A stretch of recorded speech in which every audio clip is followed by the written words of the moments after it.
For the first time, I have two guests at once, Elaine Wong and Kevin Yeoh. They are the most generous hosts of the Hatchery Place.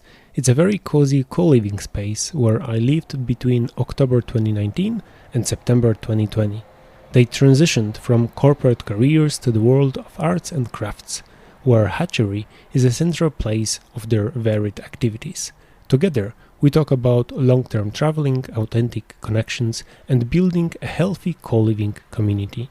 Learn more in this uplifting episode, and check the notes at nerdontour.net/hatchery. That's nerdontour.net/hatchery. Hello and welcome to Nerd on Tour podcast. My name is Piotrek, and today I join for the very first time episode with two guests at the same time. They are my hosts in the Hatchery Place, the co-living space where I am right now in Kuala Lumpur. And I would like to talk to Elaine and Kevin, who are artists, craftsmanship, if I can say like that. They know how to create stuff from nothing and how to create a very cozy and homey place to stay for digital nomads. And I would like you guys to introduce yourself. Elaine? Hi Piotrek. Thank you for having me. My name is Elaine. I'm an artist and also the co-host for the Hatchery Place in Subang Jaya, Kuala Lumpur, Malaysia. Awesome. And Kevin? Hi, my name is Kevin. Thanks for having me. I'm currently a woodworker. I run woodworking workshops and I teach children and adults woodworking as well. Okay, the very important part of traveling and being in places is to have a home, is to have a space where you can find a proper accommodation and also a place where you can work online on your projects. So before we step into the world of the Hatchery Place, could you begin your journey from your corporate career? What was it and when was it? What did you do? Elaine, you want to start first? That was 2015 and where it all started, or where the dream started. In 2015, the earlier part of 2015, we were both still in corporate. I was in Germany as a software consultant for hospitality software. So I was basically still traveling around the world doing implementation for hotels for their software.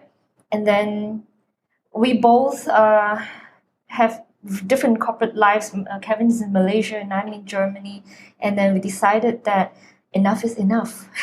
So we decided to make one big leap in our lives, that we shall tender our resignation at that very year and start this big leap in the mid of 2015.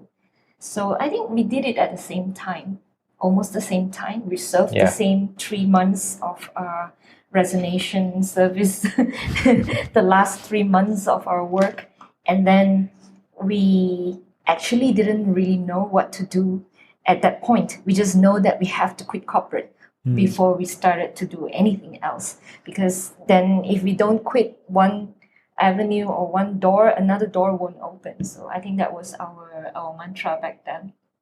Yeah, so we were both in corporate 2015. And Kevin, what were you doing? I was a software consultant in IT and you were also in IT. Yeah, I was also in IT. I do mostly digital content. I was with the Central Bank of Malaysia back then. I create a lot of content, but none of them are tangible.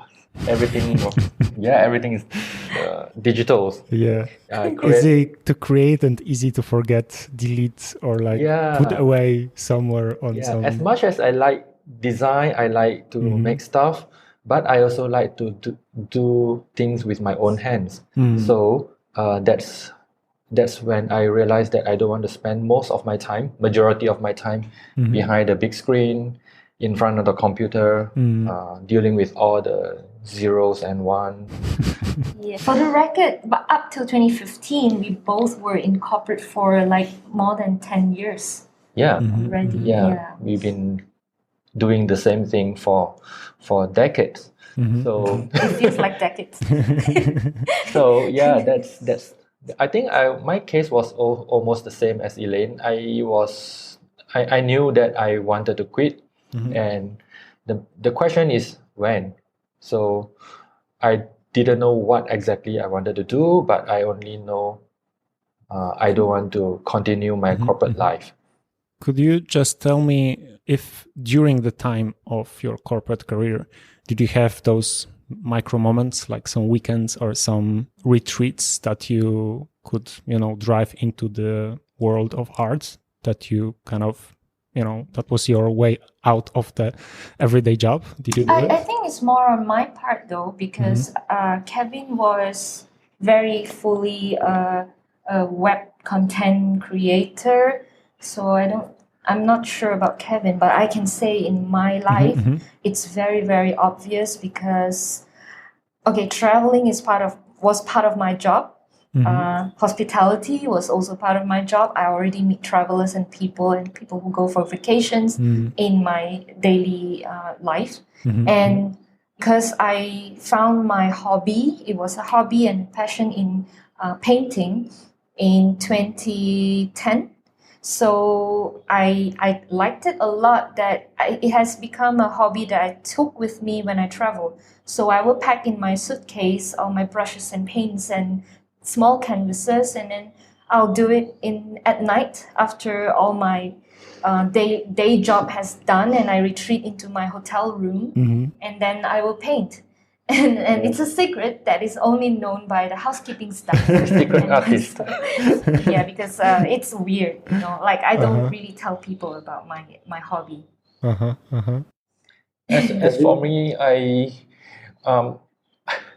mine is a little bit different.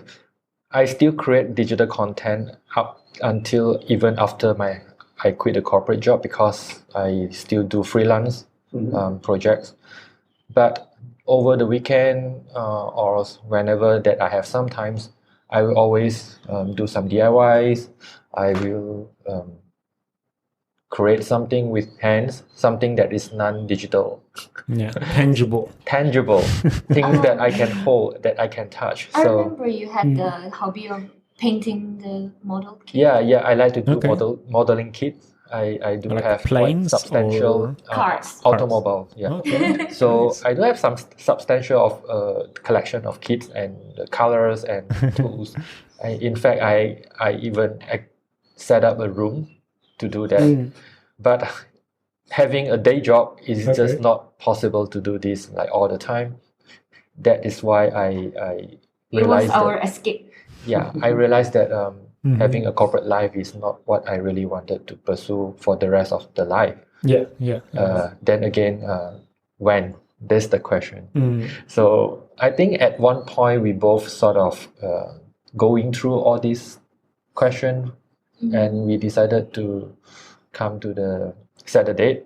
So 2015 was the year that we decided to be courageous. To be courageous, to be brave. And the transition for you guys, was it like the 3-month period, just end of the job, and then the next day you are buying the new property for the co-living? Not exactly. So everything happened. So what was the transition? So as we said, when we quit our job, we still wasn't clear what's the direction that we should go. What's the next step? Yeah. I just know I have a hobby, and he knows we both love arts and crafts, and that's like one thing that we shall put in our heart as a driving direction. And the second thing that we both enjoy is also hosting travelers, which is interesting because I already work in hospitality field all this while, so I know the ins and outs of hospitality field. But for Kevin, it's different, which is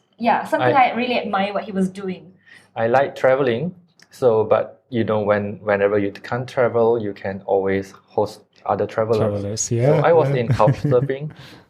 And Me too. For I a hosted really a few long time. couch surfers, and we become a very good friend. Uh-huh. And ever since then, I started Airbnb. At that point, Airbnb was just in the early stage of The beginnings of in the it. beginning stage, and I was thinking, since I can do hosting, why not I try Airbnb, right? So I can at least do the same thing while having some extra income. Yeah. And I realized that it actually opens my mind a lot, and more importantly, open the heart. In order to allow strangers come to your house and share your accommodation and share your life a little bit with travelers. Did you use the couch surfing also as a surfer in some places that you were the guests in some countries? I was the host only. So you never were the guest? No. Okay. I only use Airbnb as the guest when we were traveling. Okay. So but this is also transactional. You're paying as a exactly. Guest. So that's how we do the transition. I mean, we realize the little things that we have already been doing. So these 2 points. One is art and craft. The other is hosting. And that's more like we put that in our mind as this is the things that we still enjoy to do. But still, in 2015, when we quit our job, we were just thinking of, let's just do all the things that we didn't have the chance to do it when we were in corporate, which is traveling. So we both did a short 3 months of backpacking. So I was in Germany, which is a very ideal place to start because there are so many countries around Central me. place. Exactly. Europe. So I asked Kevin, who was in Malaysia at that time, we both quit our job, let's come travel. So he came to look for me in Germany, and we did a lot of traveling around for 3 months.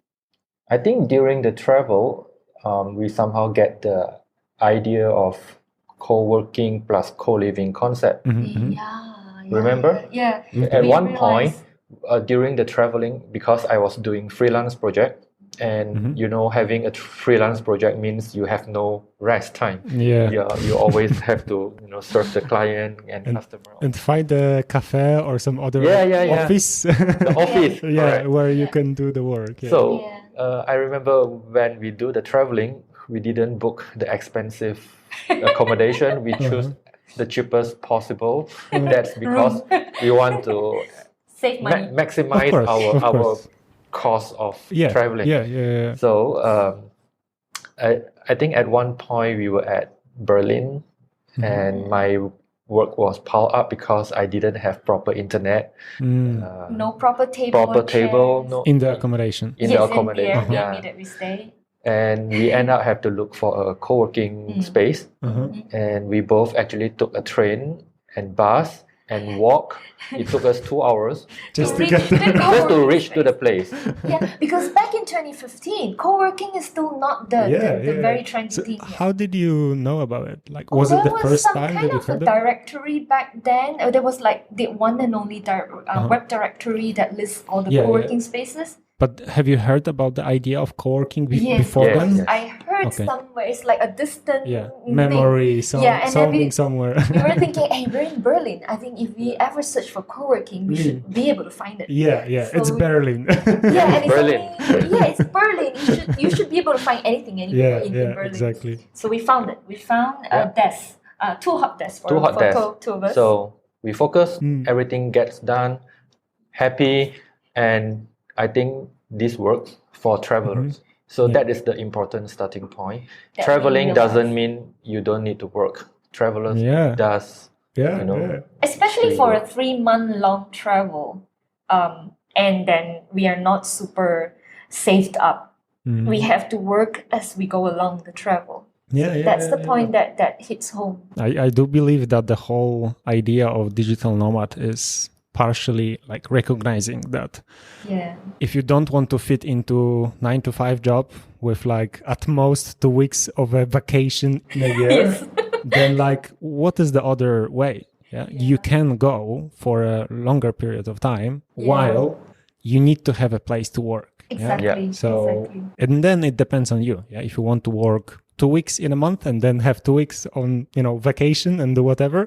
Yeah. But you can do this continuously. Yeah, it all is based on your work. I think from that point, we realized we need to, the world is not about us yet. The world needs a place where we can live like a traveler when we travel comfortably, in accommodation that suits us with the working part in place. The world needs this, and we realize this. And then we realize, we also ask ourselves, like, do Malaysia have this? If we were to come back here, is there any places that have this kind of combination? Did you find anything at that time? Actually, Any co-working? No. In 2015 no. But towards 2016, we start to hear people talk about this model. But it's still more. People are still new to co-working. Even we don't even talk about co-living. People in Malaysia, they ask us, "What are you guys doing here?" Okay, so backtrack a little bit. After a 3-month travel, Kevin came back, but I continued to travel for another 3 months. So I was traveling for 6 months in total. Another 3 months in Romania, and then only I come back in somewhere in September to join Kevin. And that was when we sit down and keep brainstorming. What are we going to do? Yeah. So the Berlin part is mostly just a seed planted in our mind. Yeah. We actually didn't carry out any action plan at all. Until end of 2015. Yes, at the end of the year when we sat down, I think there was one afternoon I remember very clearly. Like we say we have to do this, and the name just came up. The Hatchery Place just came up. The name just popped up. Magically appeared from somewhere in this bubble, and there was a bulb that was like shining. And then being him, immediately he sketched a logo. Nice. Which is the 3X. Yeah, which is the 3X. Really? It was like, very, very funny. We tried different names, it all doesn't work. But this, when we really seriously sat down and that light bulb moment came, we have the name, the Hatchery Place, we have the logo immediately in that afternoon. It's like just a light bulb moment for me. I'm not sure if Kevin remembers it, but we were sitting in our back room doing all this. So, before we go very into the idea of the Hatchery Place, let's talk more about the traveling, like the experience. Because how long, Elaine, you were in Europe in total? You mean from the day I worked there as in the corporate? It was like 4 years. 4 years in 2011 till 2015. Almost 4 years. And that was the plan from the beginning, that you will be there for a few years, or you kind of prolonged? Back then, I actually, maybe even now, I don't really know how to plan long term. So I'm kind of a drifty person when it comes to planning for long term. So when I got the job to do that in Germany, my I don't have plans. I was like, as long as it takes me, if life takes me permanently there, if I could die there. So I ended up doing 4 to 5 years. I have the calling to quit. Okay. But the calling was like there in Germany when you realize it's like the calling was so loud that you cannot stop it. And it became louder in Germany. I think partially you also wanted to do art so much, and it's kind of difficult to start art career in Europe. Yeah, that's true. When I was painting a lot in Germany, and I even had I self-funded my exhibition before I come back here, because I painted a lot in my Germany home, and I needed to sell them. I don't want to bring all of the paintings back to Malaysia. If I could, I make an exhibition, and I hope I could sell them. How do you sell paintings in Germany? Yeah, the thing is, in Germany or in Europe, is that people appreciate art more. As long as people know you sell art, I mean, if they're interested to take a look at your artwork, and but is there like a gallery that you go to? There were galleries. I mean, in Munich, in Munich. I was very thick-skinned. I just knock on gallery doors and ask them, "Hey, I'm this Asian. I paint. You want my art? Hopefully they buy on this. Oh, Asian is different. Artist from far away came all the way here to paint. I hope they buy the exotic thing. Okay. And they did, apparently. Exotic painting from Malaysia. Yeah, a kind lady who owns a gallery allows me to use her space to hold my exhibition. Of course, I told her my story and she's interested in it. So that's how I can sell some art. Okay. And did you have some particular help from locals or some, local community of artists that were like competing or like more helping? I didn't manage to actually dive deep into the art scene in Munich because I was I'm deep in the corporate world. So therefore I missed out on connecting with any art scene people in Munich. So I just blindly show my art, like just do whatever I want to do without knowing any insiders tips and whatever whatsoever. So most people who supported me were my colleagues back then. And then I realized that wow, if I were to go into the business of art in Munich, in Germany itself, it's not easy because then my visa is different. I have to reapply something else. I'm not even sure if I'm qualified because I'm self-taught. I don't even have any degrees in art.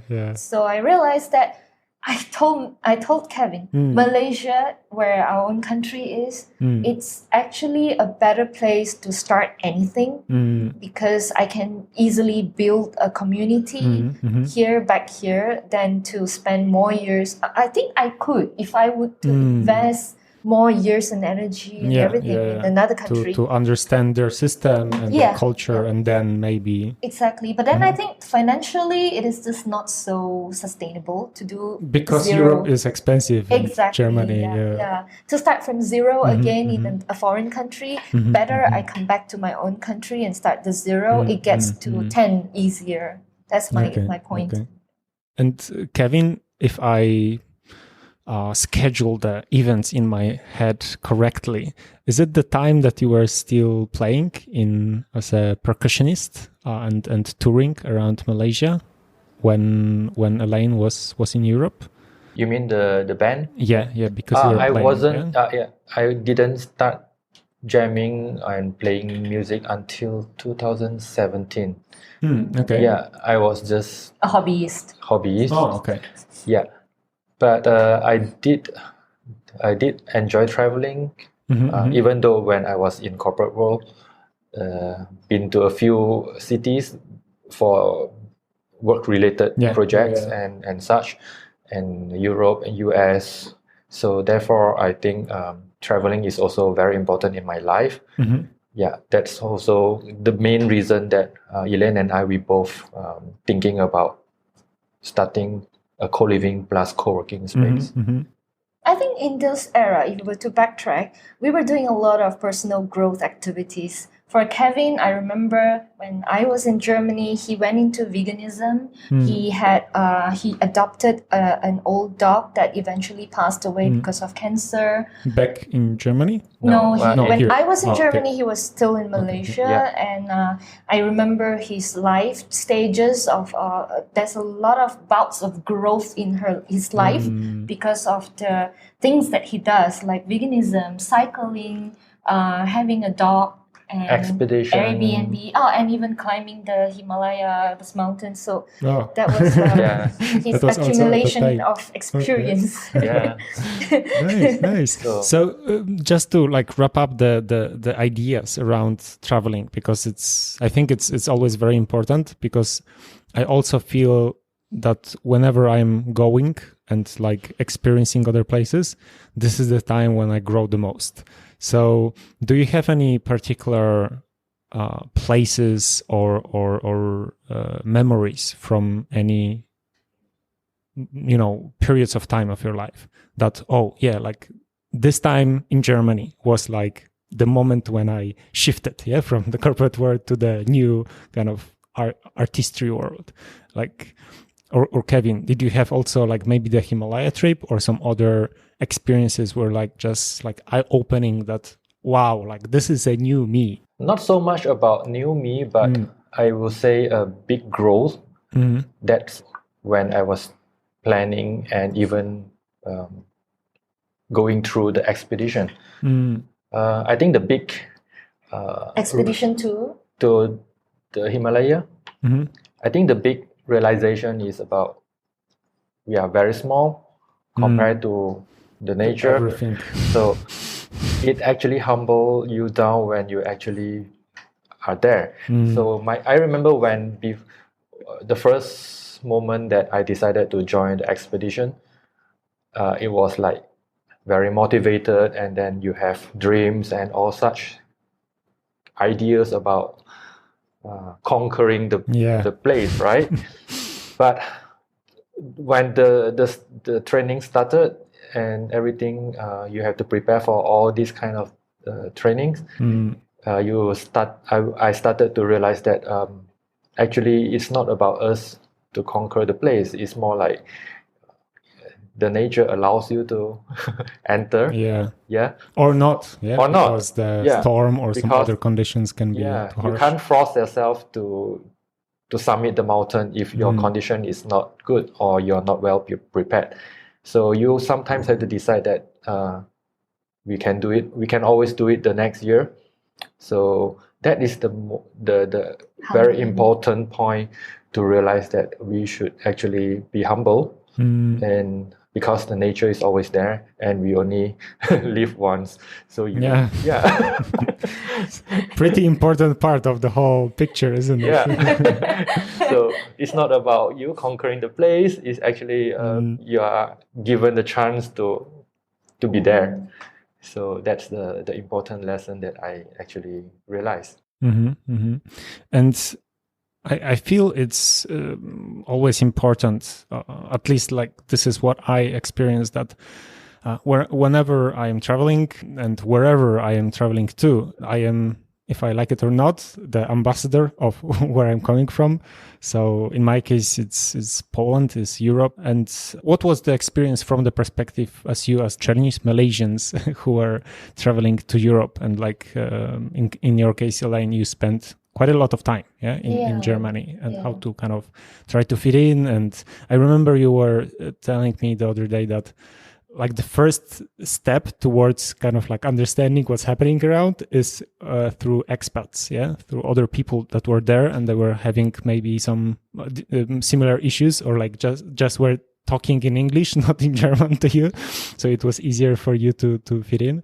So if you could just tell me the perspective of traveling, but also from the perspective from your eyes, from your culture, from where you are coming from.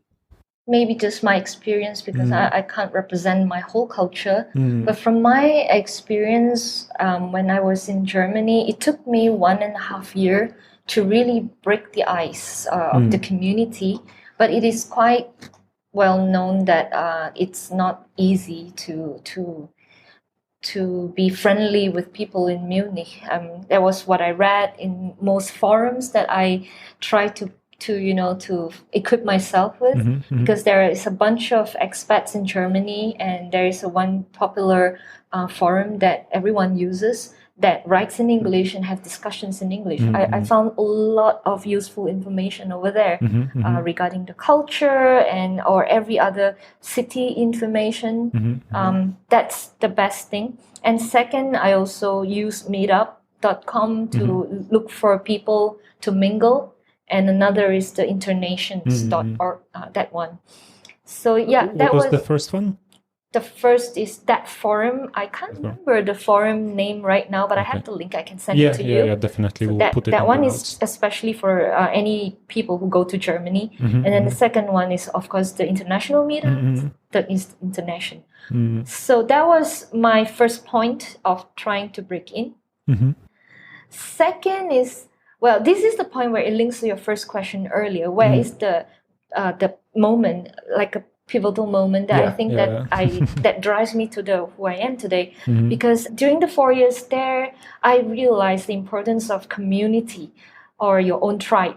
which I can never dig deeper than what I wanted over there. Even though I spent 4 years there, I do have my gangs of friends that I've hang around, and some of them, like Abel.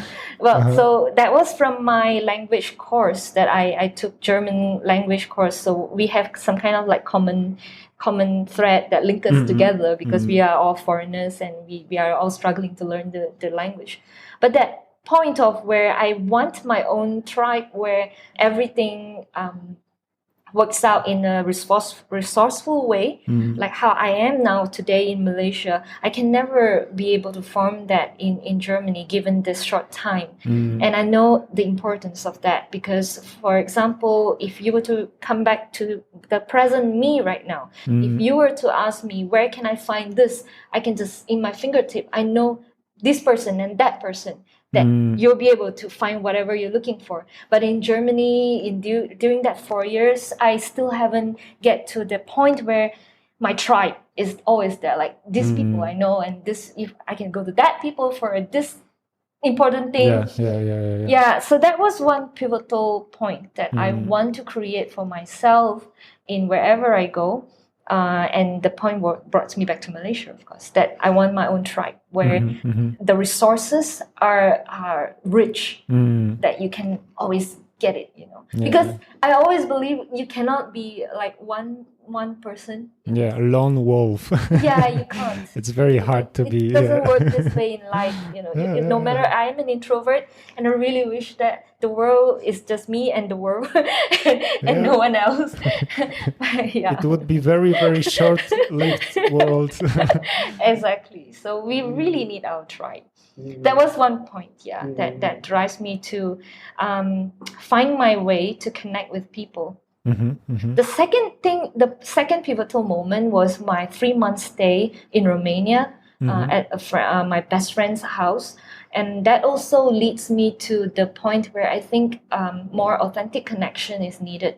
So that's how shaped all my vision for the Hatchery Place. And you met with them in Germany? Yeah, we were ex-colleagues in the same company, and we also quit at almost the same time, because my best friend wants to return to Romania. And so after our 3 months of backpacking, I continue 3 months of staying in Romania and figuring out, and also sightseeing in Romania.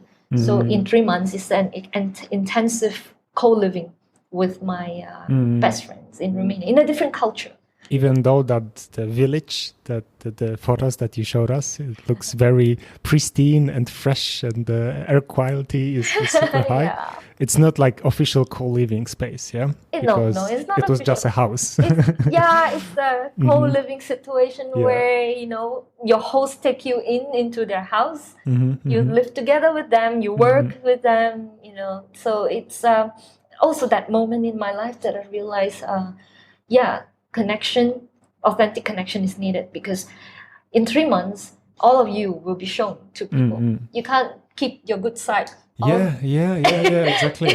You can't be that presentable you for 3 months and then hide the other facades, So that is the point that drives me to. I really believe that consistency is the last thing that cannot be conquered by the big tech companies, or by the facade of any makeup or any filter on your newest social media app, because it is easy to trick other people in a sense that, oh, look at me, I am flexing my muscles. But can you do this over and over and over and over 24/7? And especially if you are in a situation of like co-living, or like being in a very close proximity. So it's so important to understand that there are some characteristics of your character, if you like it or not, that will surface, and also because of the situation. There are some situations in the world happening right now, or they will be, or just happened in the past, that always push us into some situations when we don't really even enjoy ourselves sometimes.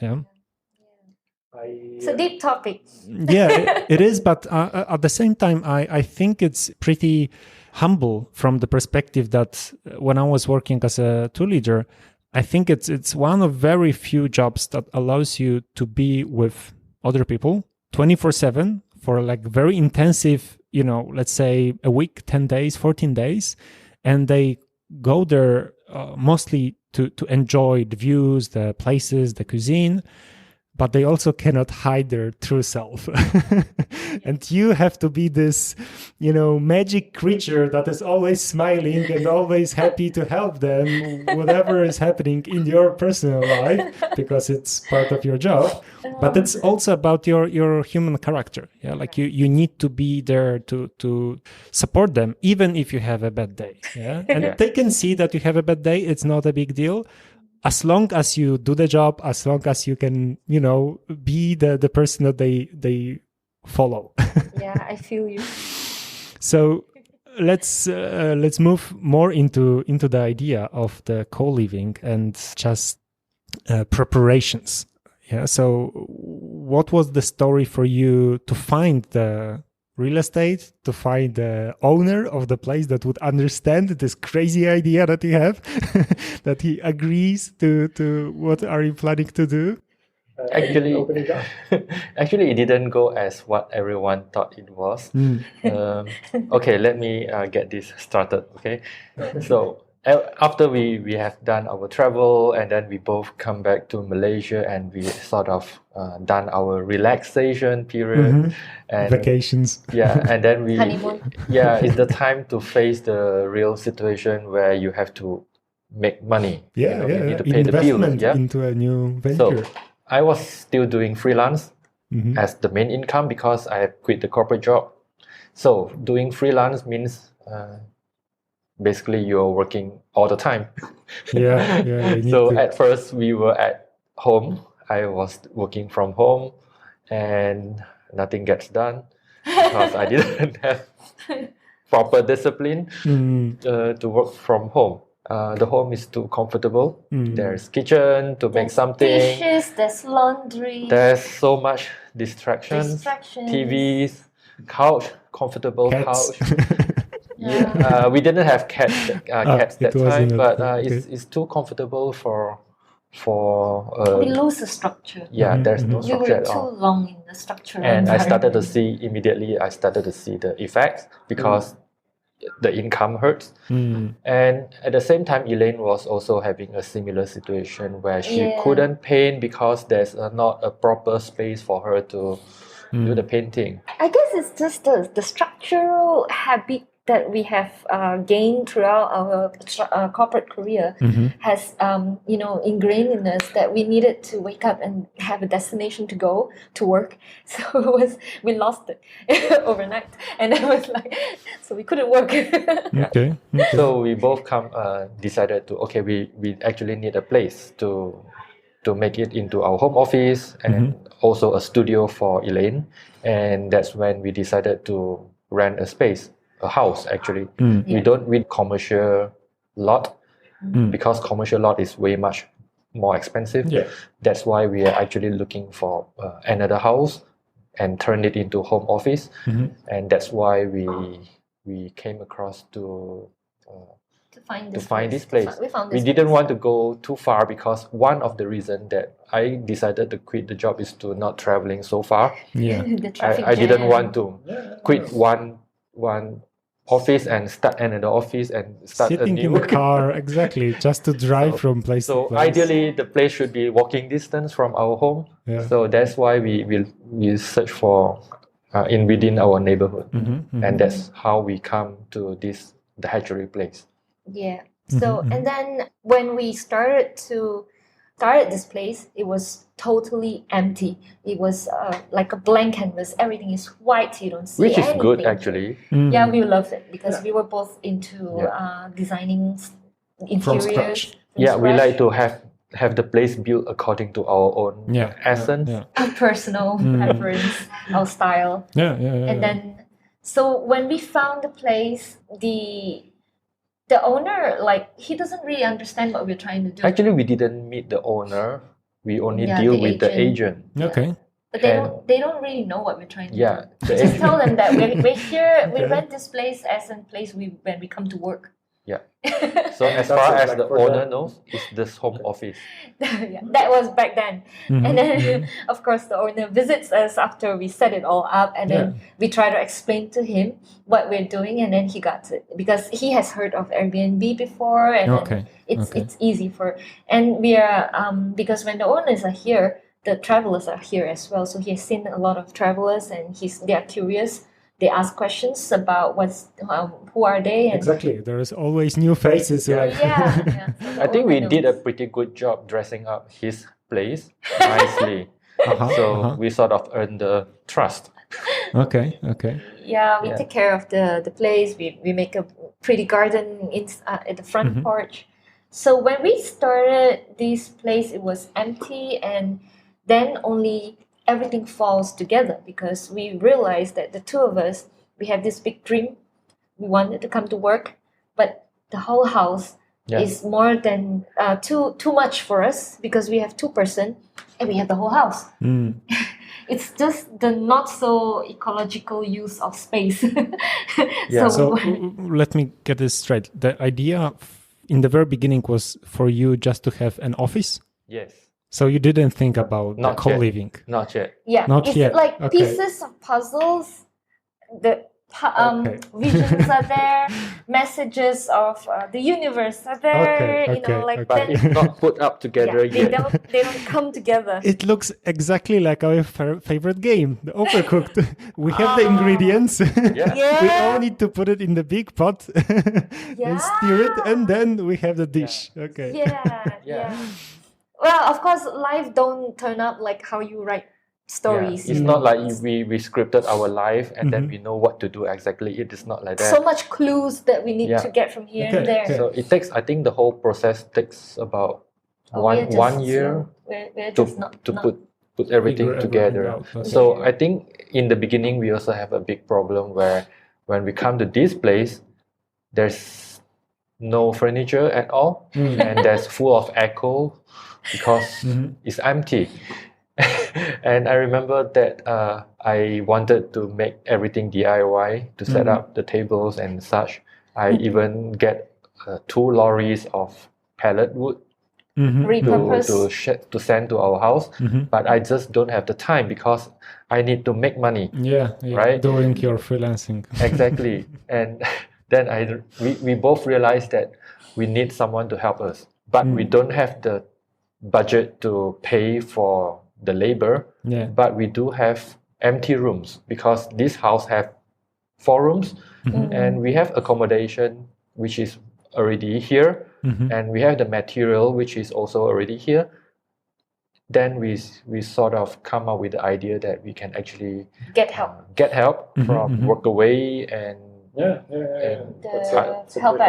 I also use this in other places. And because we're so used to Airbnb and couch surfing, it's part of the same world. This is the same people are doing this.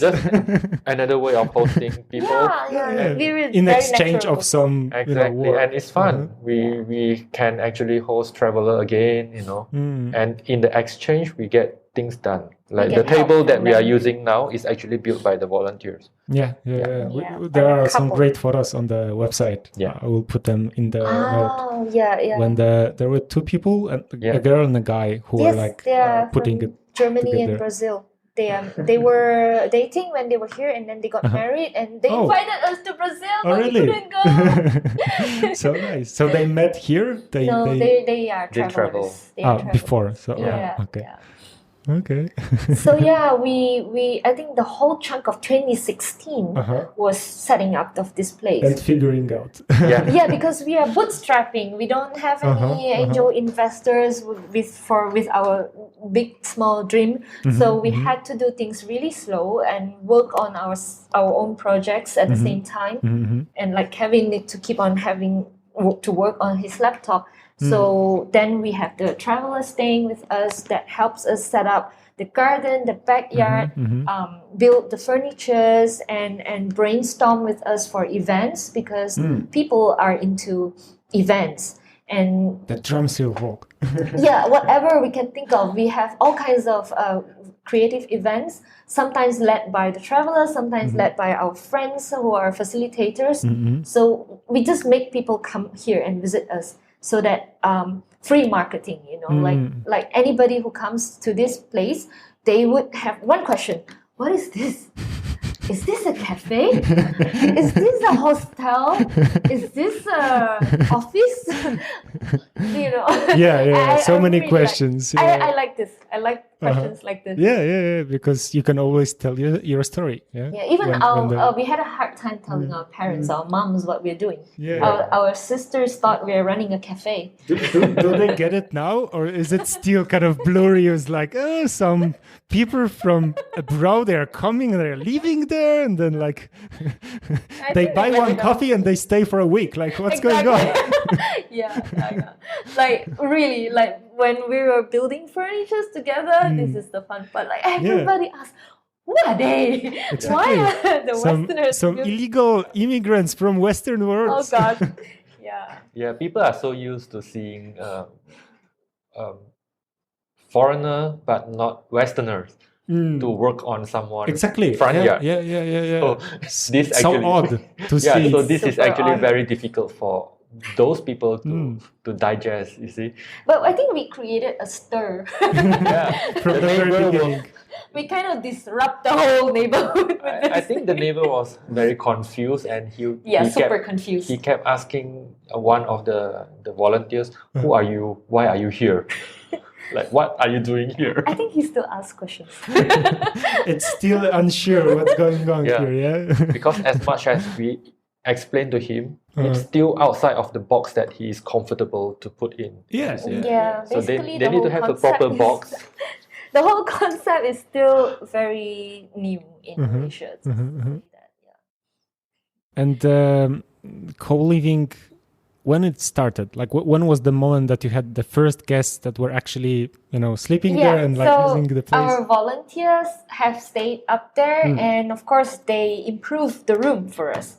Okay, but that was like part of the manual work still, the work away. Because they also want to sleep comfortably, so they improve it by doing, because we have a lot of wood available, and the volunteers mostly are skilled with at least some wood skill, right? So they can build something, and they can give us feedback when they stay up there and tell us, it would be nice if you have this, it would be nice if you do this. I will build it for you. Yeah, that's the best.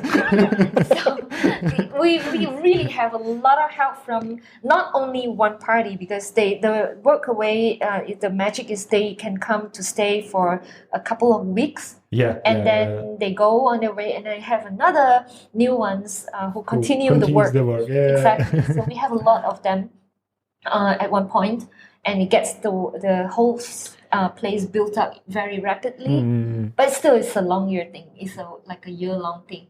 So in the middle of it, there are friends who are also visiting. I remember it's a couple from France. Megan and Ben. They are really lovely people. Their friends are visiting them in Malaysia, and they of course promoted our space. Nice. Come and stay here together, and we'll give. We asked the host to give you a special prize, and we were like, of course, come. Please be our first guest. And that's how we start our co-living business. That was the first official one.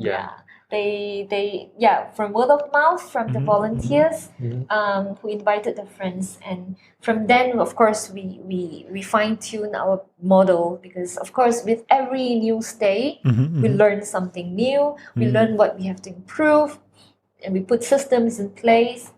And I think by end of 2016 everything all in place. We were running like normal through many platforms. We listed ourselves in Airbnb, in co-living directories, co-working directories, everywhere, Google. So we got started by, I think we can say early 2017 was a good year too, that we are in full business. And I think it's important to underline that you are still in this mindset, like whoever comes in a sense that it could be another woodworker who is interested, like, oh, I want to build 10 stools for you. Like you are willing to like, okay, come on, let's do this. Yeah. Like this is like still part of the whole enterprise. Yeah. And honestly, for me, it was a bit confusing in the beginning when I was reading the website and like checking all the details. And what I was looking for was the stability. Yeah. Because I am not really skilled in any woodworking stuff. Maybe I did it not enough to have a proper experience. It's more about the thing that I wanted to kind of shift my work. The corporate for me meant to work for the big company as a true leader, and I wanted to focus on my projects, but especially digital products. Yeah, so like building up my blog and my podcast and other digital stuff. And what I realized is that I like co-working, because I was working in places like this before. And usually I was finding some nice place to stay as accommodation on Airbnb. So what if I could actually combine it? Yeah. And then my distance from my home to my office would be just walking from my room to my desk, and that's it. Yeah. So. Did you have this what if question before you found us?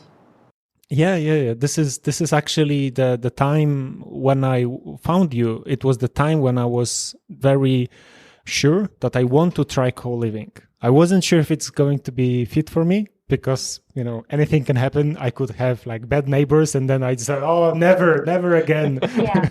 So it all depends on so many factors. But at the same time, I already knew the difference because I was in Malaysia, in Kota Kinabalu and Penang.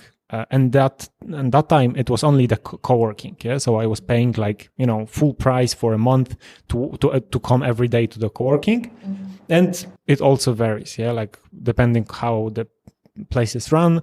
But at the same time, the accommodation also was like, sometimes very bad and sometimes quite nice. And honestly, it took a lot of effort and the energy for me to take care of those two elements. Yeah. So why not combine it? Yeah. Why not have it a place like this? And switching back to the hatchery, it was like, so this place is like an art gallery and also a, craft workshop and also an event space for like live music and also co-working and the cafe and you can sleep there and there is a cat. So much bonus. Oh gosh. Yeah, there are so many things, and it's like I couldn't go through all of it. Like maybe I couldn't just wrap my head around it, but I am here how many months already? It's almost a year. Yeah, it's almost a year. In October would be a year. The moment I met you, like the moment I came for the very first time. So we are not too far from the moment that I could be like almost officially living in Malaysia. But that's the moment in time we're here. But like this is really interesting to have this character, because you cannot have a place without the people that are running it.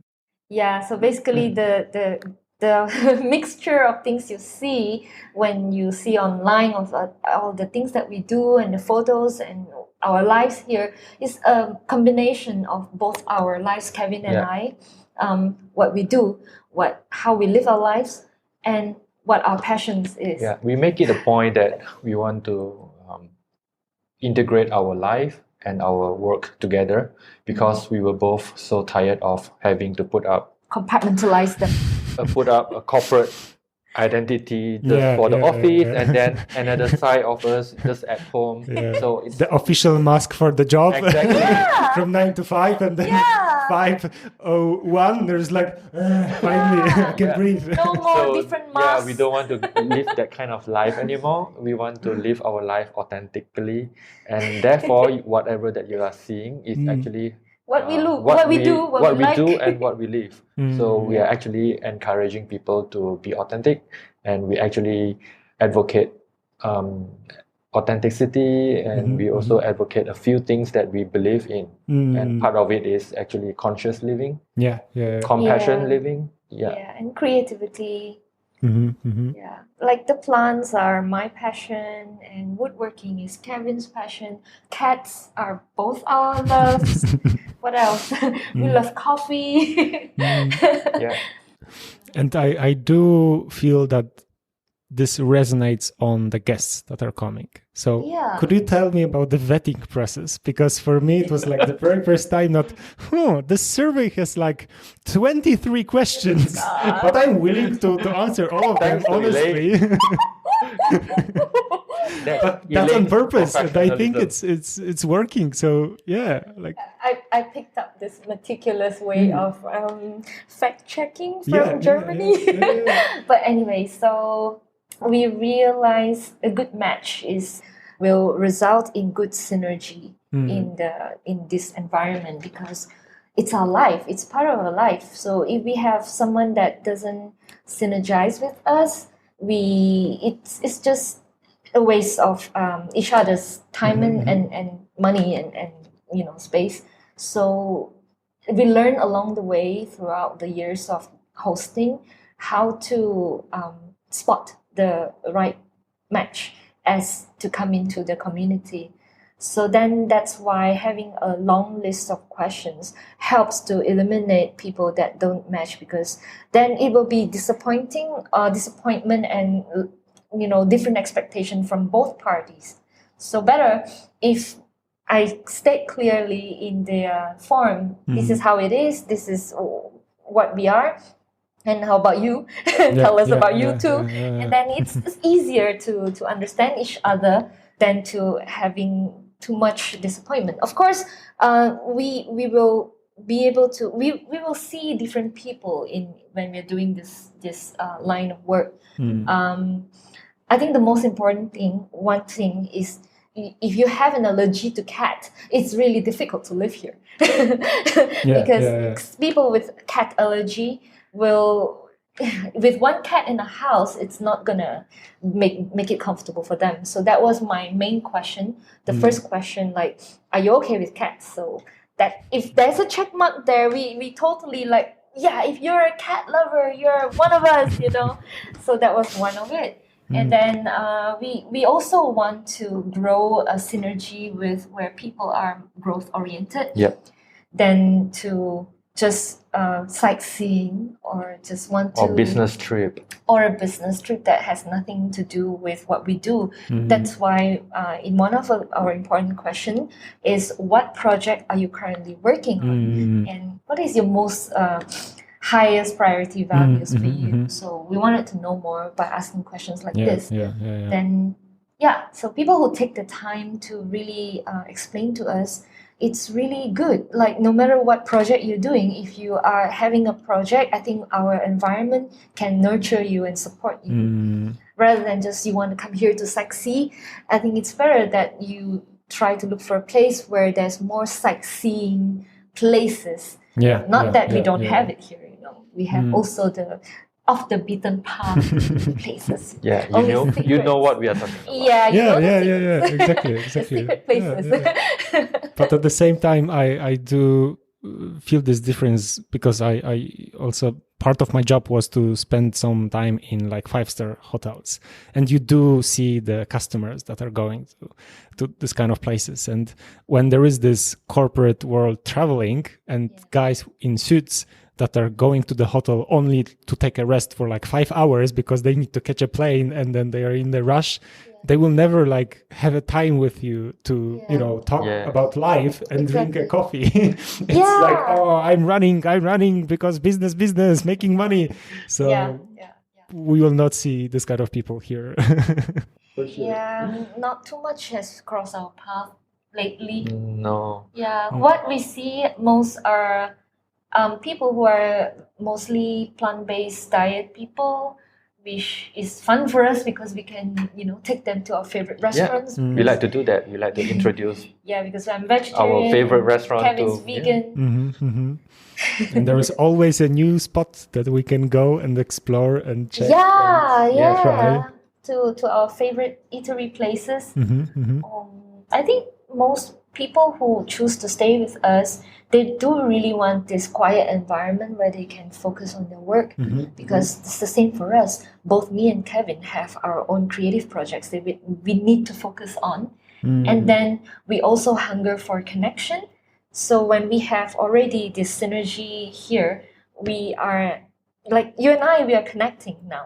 Then rather than to go out and look for new connections, we can always have deeper conversations in this safe space.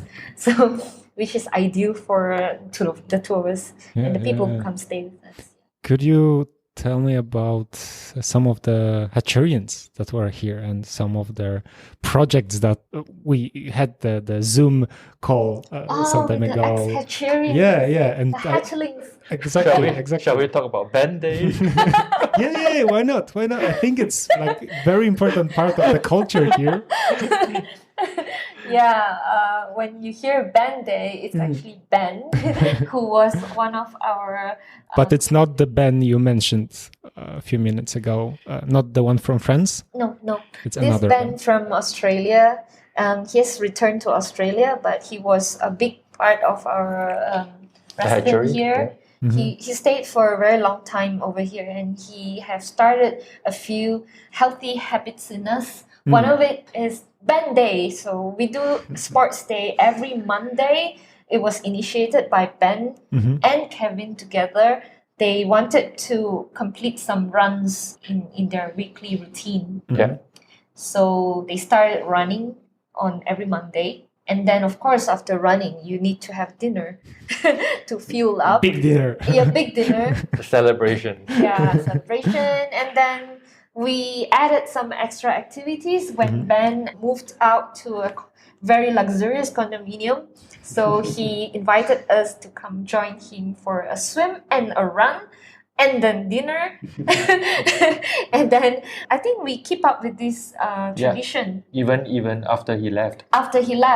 And we since have called this Band Day, #BNDAY. And then we invited others to come join us. And whoever that stays with us would know that every Monday is our sports day plus dinner. And now it has... With you, Piotr, it has even added and mutated. Another important component of the evening. Because sports day dinner plus game night. Yes, because Piotr is a gamer, so we need to add a game component into our Band Day. Now it has lengthened. There are three important elements. It's sports, dinner, and games. It's like without it, it's not Band Day. We cannot. So this is really fun because we tend to overwork ourselves, and we forgot that we need to have healthy exercises, habits. And we need peer pressures because I tend to get lazy if there is no peers to push me or move me. That's the part of the tribe, Exactly. Like we take care of each other. Yes, and I'm very glad that we have built up this routine or this tradition that I cancel other invitations for Mondays, which people come and ask me, can we do something on Monday? No, Monday is my Band Day. Exactly. I do anything else. It's the day where I exercise. I have a community conversation over dinner when we connect and we talk, and also we play. Because play is also very important in our lives. So I like this. We killed three stones. Last night was fun. 3 birds in one stone. even David offered his place. So I think it's a good. One thing I realized, we not only nurture people in this co-living space, we also hatch people.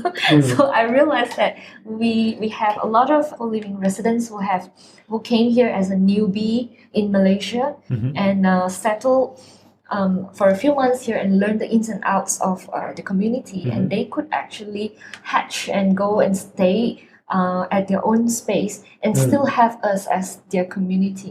That was one of the things that I really like, because it feels like we are expanding, but we're not. We are still in one house. But when you see it's the community that's expanding. It's the community. When you see our dinner photos, we have a lot of people in the dinner photo, but we actually only have 3 rooms. I think it's very important part of the building community mindset. Yeah, that it's not only about the physical space or not about the membership, that you need to have this plastic card with our logo and you need to pay $500 per year only to be the part. And if not, then we cancel your WhatsApp group membership. It's not about this. That's what I realized, what I was lacking when I was a foreigner in a foreign country. I need something like this. So now I'm happy that I have created something like this for myself and also for others. But I wish there are more places like this in the world, which I think is happening now with the co-living movement, where you get your tribe, you're equipped with all the resources about that local place, and then you are able to be independent. You don't really need to always stay in the same nest, but you know you had the whole tribe behind you, supporting you and helping you to treasure, to run around in this local environment. Do you, because I heard few times before that you have quite a lot of interviews with like local newspapers or some other owners of other co-living and co-working spaces. So you are now like mentoring others how to do this. Could we talk more about, I think it's what we already discussed here. It's quite different from other places I visited. For sure, from other co-working spaces that are run more into like, profit view, that, this is, hot desk and those are the rules. And the person at the reception desk is like, some part-time employee that is only like checking money when you are going in. And here is different, because you are actually building the community, and then you see the effects, because you have those people who are like the hatchlings, the ex-hatcherians who are like coming and going and they're still in touch and they are interacting with each other. I personally spend quite a lot of time with Fen, with Taps, with Yeoh, with other people who I met here only because we were roommates, for some time, and then like, actually we have so much in common and we can, talk more. I think even David, who were not even during your... We didn't cross paths, but still we met, like here or on a dinner or band day or somewhere else, so it's quite important. How do you view now the co-working and co-living in terms of like, if you would start from scratch again, or if someone is like, okay, I want to hire you two guys, please tell me 1, 2, 3, 4 what I do to make it successful? I think it's the way we do it is very different from other people in the sense of we ourselves are part of the business. So other people, I think we have a few investors or potential investors who wanted to run the same business, but I don't think they are ready to be part of the community. They just wanted to put money and then wait until the money grows more money. And it's just like another hostel. Plus co-living, plus co-working desk. So I think it's in trend now. Hotel with co-working. There are a few co-living place plus co-working out there, which is actually like hotel setup. And I don't think they focus mostly on community. So if you were to ask us if it's in Malaysia, I think it's still possible because we're here and we already have an established community. We just need to extend our presence more. But if it's in a different country, I think we both have to move to that country. But it's always in my mind to expand. And what I would say, if someone were to want to ask us to, give them pointers, I would want to invite them to come stay here first and see for themselves, is this what they are looking for? Because as you said, this is very, very different, very personal. The community that we've built revolves around our passion and what we stand for. I'm not sure if others are having the same values as we have, because everyone is different. But one tip is, if let's say Piotr yourself, you would like to build your own co-living wherever you go. On a boat. Yeah, on a boat. Yeah. That's my plan. Do you. Like, my advice is, do you. Be yourself. Spread your passion. Like, do what you like. And the people that you attract would be your tribe. Yeah. And then you're a giving person, so I'm sure you're full of resources.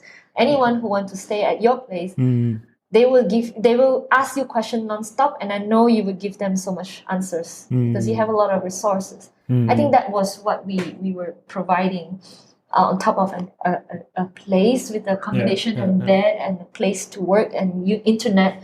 We also provide a lot of resources for people. I can confirm. Whenever I have some weird question, I ask Elaine or Kevin, and then in few minutes I have the answer. Like, how do I open a door to my room if I lock the key inside? It's one of them that happened. But yeah, you having the experience how to deal with this kind of situations, you information is very like an asset. The community needs information, not only just connection, not only activities. We all need resources to live, to run our lives. So yeah, if anyone were to run their co-living space, they need to build community in terms of, I think, what they can give to the community. Yeah. So, like, for example, if you ask both of us, where can you learn how to make art? Where can you look at exhibitions? Where can you learn how to build things? Makers community, where are they? We can always provide you all this information. Where you can learn meditation, I can always give you. You want some healing from people? I always have people that I know I can introduce you. So these makes up the community that is interested in what we do, and the same tribe, people that like what we like. I think it's quite similar to restaurants or cafes. Whenever I have a occasion to try something or just be anywhere in the world, I always choose the place that is like one, not a chain network or whatever. That is like my last resort. When I cannot find anything, then I would go to Subway, because at least they have fresh veggies, or they should have fresh veggies, and I have some, sandwich. But every single time I prefer, it's a local small vegetarian place run by a family. Because you see the family behind the counter, there is like grandma and grandfather and like two young kids, because the parents are probably, doing some other businesses, like, bringing the stock, to the restaurant. So it has the feeling, because when you go there, even if the quality, for some people, it's like, it's some, plastic plates or some, plastic seats. But the food is what should be valued, and why are you going there?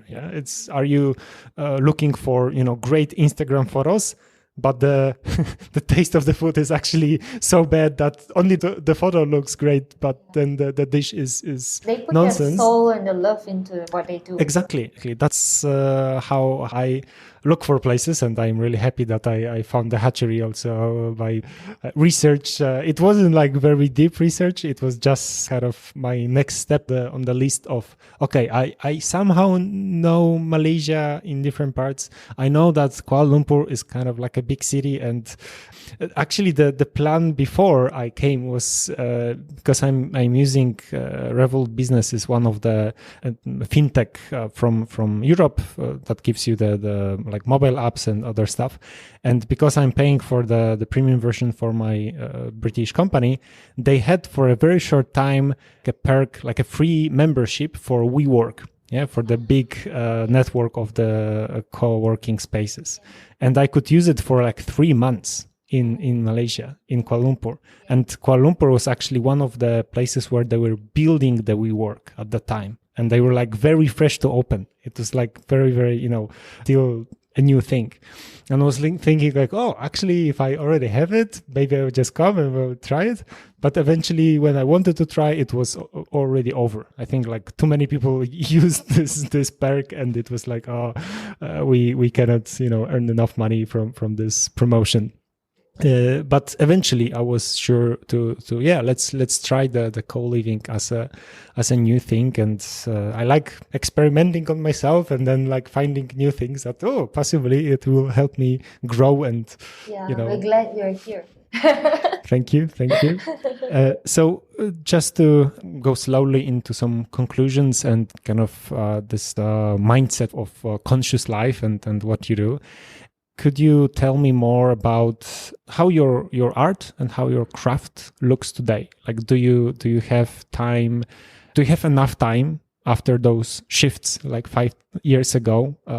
Because in 2015 you decided to finish the career job. Yeah. So now you already established yourself in the freelance world and in the co-living space world. So do you have enough time to create your own stuff just as part of your just creation process, or do you treat it more kind of like a regular job now that you have your workshops and you do it because you like teaching others? How does it work for you today? I think to me it's more like how I phrase the question, what is my priority? So let's put my woodworking career in the context of this question. When I started the woodworking career, I didn't know what is my main target in the beginning, but slowly along the way I started to realize that education should be my priority. Therefore, whenever that comes to making decision whether should I build commission project or focus on education, I will always choose the education. That does not mean that I will not do any commission build at all, because I will have to still polish up my skill, and making a custom build projects or even making something for myself is the best chance to level up, I would say. Yeah. So it has to be in balance, but priority is on the education side.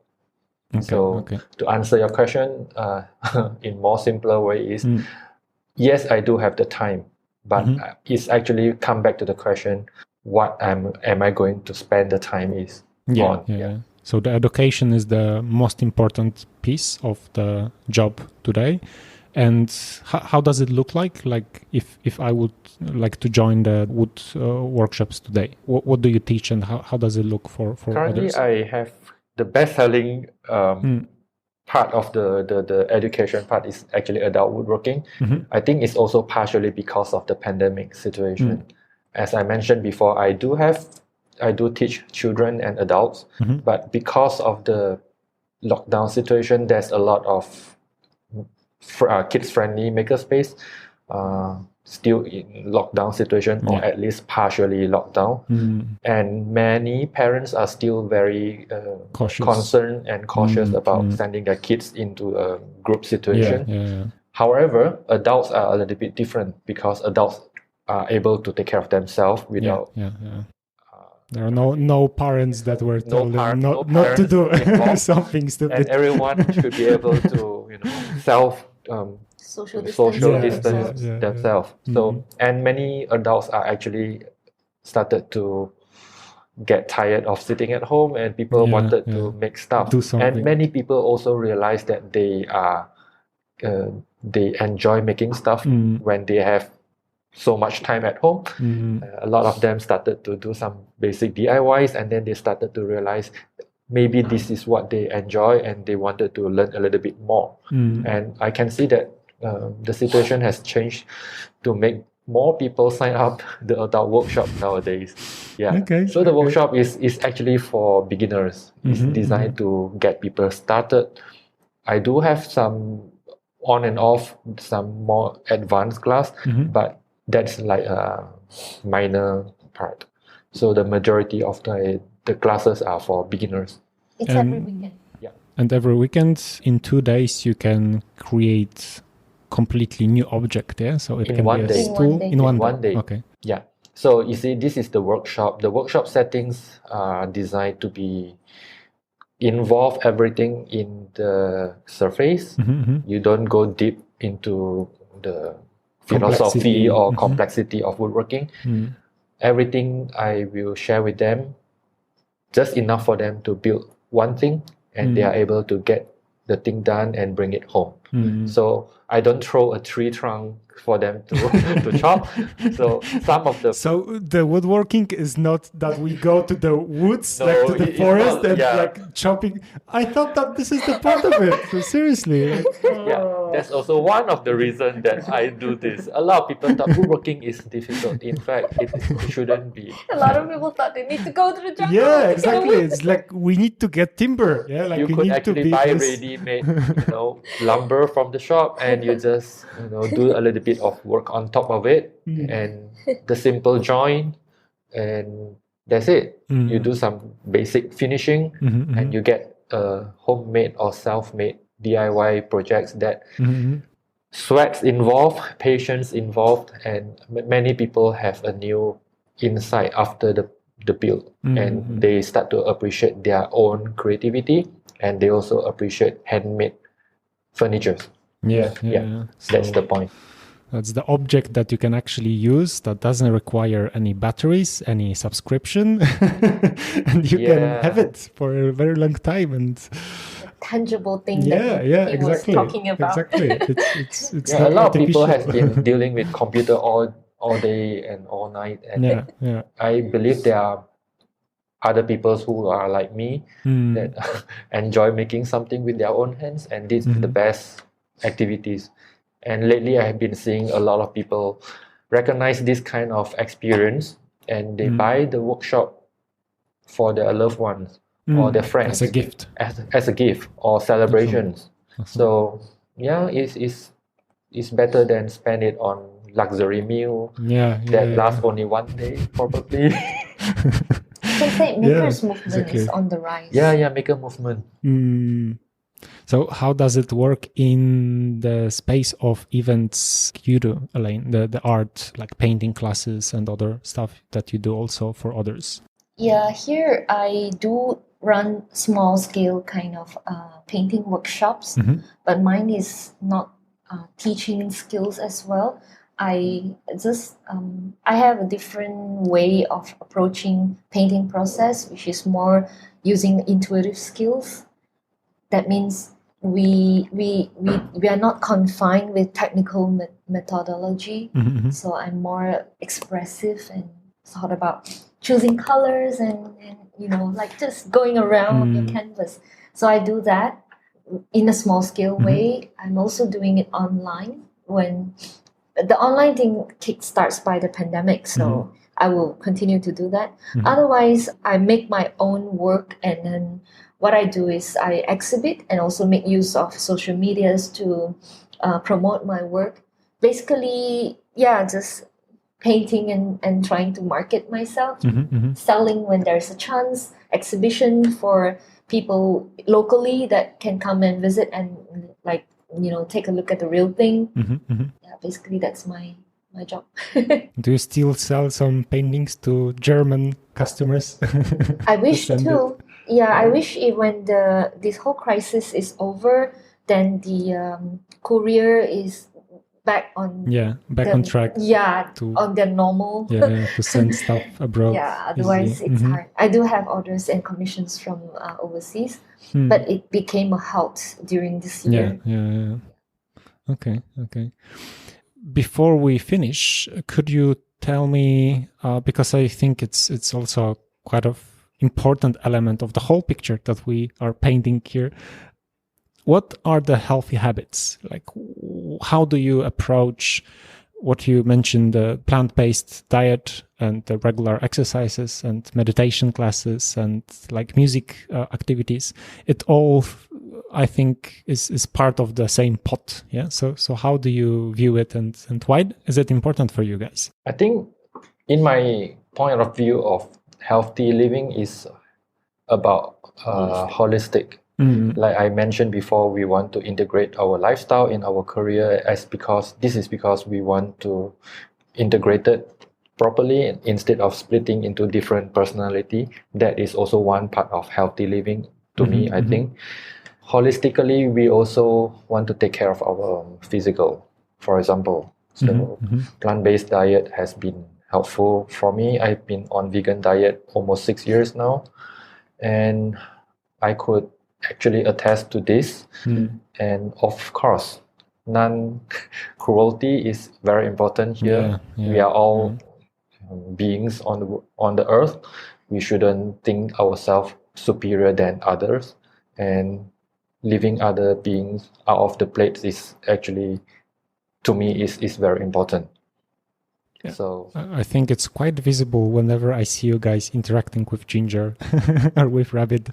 Ginger is our cat here in the Hatchery Place, and we mentioned her a couple of times, but to be sure that she is included in this interview. It's included in the Hatchery Place part of it. This is the part of like living without the cruelty. Because we do live according to our values, which is more for compassionate living, authenticity. This is both a combination of both our values that we hold high about. We also practice spiritual practices. Which we don't really preach, but it's more like our personal journey. We really want to design our lifestyle in a very holistical way. So we include mindful practices like this, mindful eating, and play, creativity, sports, and then the intellectual part where we work and in our conversations, in books we read. Basically, I think when we do this lifestyle, when we started quitting our job and doing this, we have turned into really healthy creatures. Because I remember having bouts of unexplainable depressive moments. Like everything just doesn't work for you. You just cannot explain why the mood is being affected or influenced. But when we live our life like this, simple, holistic, and just, I think it's really simple. It's not, we don't really chase after flashy things. you see, we are so mundane and so boring, and we are glad that people that's what I like. Exactly, right? We do gardening and we like just jogging in our park. Exactly. That's life. Like, we don't need to have newest cars on the driveway, because we don't value as a symbol of anything. It's like actually, if we could have no cars, that would be like the best thing ever. But we are still using it more as a tool. That's a very important part. It does serve a purpose. Especially when we do our expeditions. When we do this, we realize that we are so much happier and more joyful.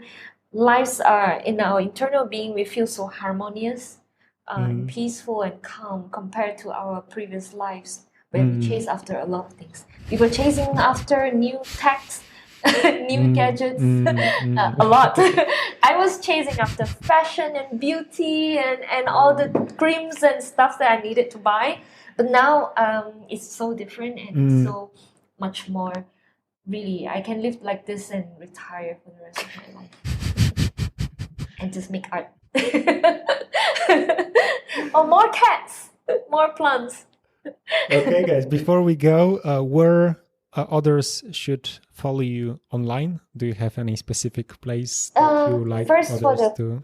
For the co-living and co-working, the hatcheryplace.com. Kevin? You can follow me at kevin.build in Instagram. So that's where I post most of my workshops and even my experimental DIY projects. So new creations. My creations. My Instagram is elainewong.art. My website is elainewongart.com. That's all about my art and my practices, my processes. I think we're just the three main things. I will put all the links into the notes of this episode. Thank you. Thank you very much for this interview and for all the questions answered. And I hope we can see each other more. Of course. Every day. And Forever. Yeah, thank you. Thank you for Thank you, this guys. chance. It's been good. Thank you. Thank you very much.